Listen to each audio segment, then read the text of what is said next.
அந்த தெய்வராமனுக்கும் அடிப்படை மானுடராமன். மானுடராமன், மானுடம் என்பதுதான் இந்த ராமன்கள் எல்லாருக்கும் அடிப்படை.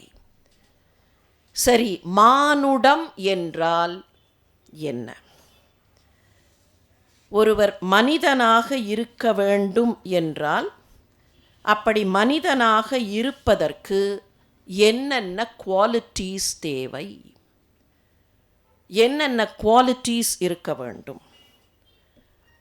Human characteristics or human qualities என்று பட்டியலிடும்போது அறிவியல் உலகமும் சரி, மானுடவியல் உலகமும் சரி, இப்படி ஒரு பட்டியலை கொடுக்கும். The characteristics deemed uniquely human are extensive tool use, complex symbolic language, cultural evolution, self-awareness including death awareness, moral sensibilities.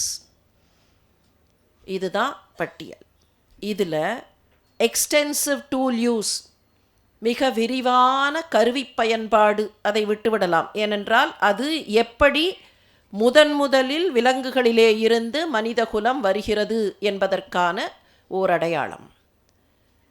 அந்த எக்ஸ்டென்சிவ் டூல் யூஸ் என்பதோடு சேர்த்துத்தான் காம்ப்ளெக்ஸ் சிம்பாலிக் லாங்குவேஜ், கூட்டு மற்றும் அடையாள மொழி பயன்பாடு. மொழி என்பதே ஒரு கம்யூனிகேஷனுக்காக, அதில் சைன் லாங்குவேஜ் இருக்கலாம். சில சொற்கள் சிலவற்றை யார் கண்டுபிடித்தார்கள் மொழியை? இந்த சொல் இதைத்தான் குறிக்கும், மைக்குனா இதுதான் அப்படிங்கிறதுக்கு ஏதோ எப்படியோ தொடங்கியது, மனித சிந்தனையில் தொடங்கியது. எனவே இதையும் கூட விட்டுவிடலாம். இதெல்லாம் தாண்டித்தான் காப்பியம் வருகிறது. அதே போல பண்பாட்டு பரிணாமம், பண்பாடு என்கிற அந்த பரிணாமம் இல்லை என்றால் காப்பியம் வராது. எனவே இந்த மூன்றும் காப்பிய காலத்திற்கும் முன்னால் அடிப்படை. கம்பராமாயணம் தோன்றுவதற்கும் வால்மீகி ராமாயணம் தோன்றுவதற்கும் முன்னால் இருக்கக்கூடிய மூன்று விஷயங்கள். எனவே அந்த மூன்றை விட்டுவிட்டு இந்த காப்பியத்திற்கு ஊடாக வரக்கூடியதை பார்க்கலாம்.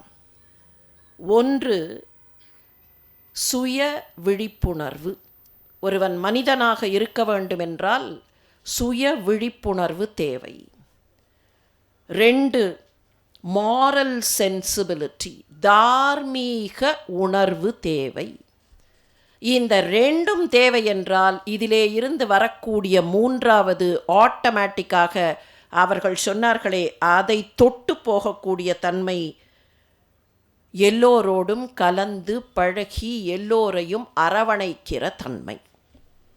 இந்த 3 தான் மானுட குணங்கள். To be aware of the self, அதில் செல்ஃப் லிமிட்டேஷனும் அடங்கும். தன்னை பற்றிய ஓர் எண்ணம், உன்னை அறிந்தால் நீ உன்னை அறிந்தால் உலகத்தில் போராடலாம்னா தன்னை அறிகிற தன்மைதான் மானுடத்தன்மை. 2வது மானுடத்தன்மை தார்மீகத்திற்கு, தர்மத்திற்கு சென்சிபிளாக இருப்பது. தார்மீகத்தை விட்டு விட்டு மானுட வாழ்க்கை இருக்காது. இந்த 2ம் சேர்ந்தால் எல்லோரையும் அரவணைக்கக்கூடிய ஒரு பண்பு. இந்த 3ம் ராமனிடத்தில் இருந்தன என்பதுதான் தெய்வ ராமனையே வெற்றி பெற வைத்தது. மன்னித்து விடுங்கள், தெய்வம் தனியாக இருப்பதாக நான் கருதவில்லை. தெய்வம் யாருக்காக? தெய்வம் யாருக்காக? தெய்வம் தெய்வத்திற்காகவா? தெய்வம் மனிதனுக்காகவா? தெய்வம் அவதாரம் எடுக்கிறதே எதற்காக? யாருக்காக? தனக்காகவா? தனக்காக தெய்வம் அவதாரம் எடுக்க வேண்டிய அவசியமே இல்லையே. அப்போது மனிதர்களுக்காக என்றால், மானுடம் தழைப்பதற்காக என்றால், அந்த மானுடம் தழைக்கிற வகையில் வாழ்ந்து காட்டிய மானுடராமன், அந்த மானுடராமனை புரிந்து கொண்டு விட்டோம் என்றால் தெய்வ ராமனை இல்லை. வள்ளுவர் சொன்னது போல, வையத்துள் வாழ்வாங்கு வாழ்பவர் வானுரையும் தெய்வத்துள் வைக்கப்படும் என்று தெய்வராமனோடு சரி நிகர் சமானமாக தோள் தொட்டு நாமும் கூட இருக்க முடியும்.